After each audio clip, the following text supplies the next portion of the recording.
On se couche, on pense au vomi, on mange, on pense au vomi. Cette phobie, elle contrôle toute ma vie. Speech.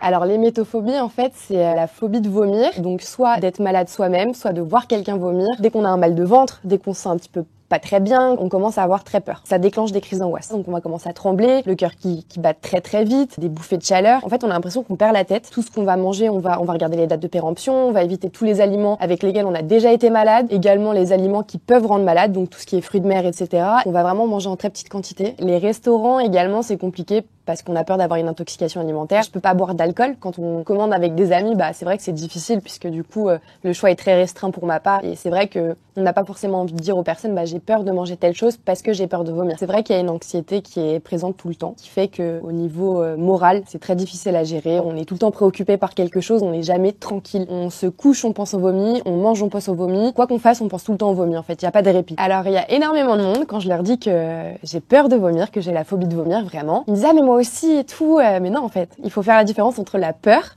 et la phobie. En fait, c'est une phobie qui est très moquée et qui est très tabou parce que c'est vrai que dire qu'à 21 ans, moi j'ai peur de vomir, ça fait rire beaucoup de monde parce que pour eux c'est quelque chose de banal et ils se rendent pas compte à quel point ça peut contrôler toute une vie et on est très mal compris pour les personnes qui sont très logiques. Même certains médecins ne comprennent pas comment on peut avoir peur de vomir.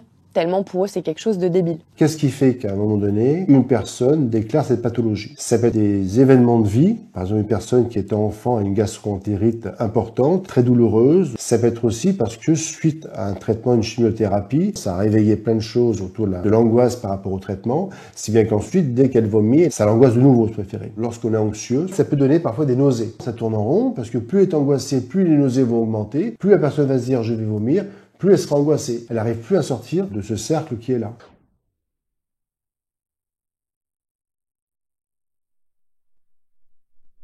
Donc, quand une personne est en situation où elle sent qu'elle a des nausées et qu'elle va vomir, 1, elle se pose, 2, elle se concentre sur sa respiration. On peut d'ailleurs se concentrer sur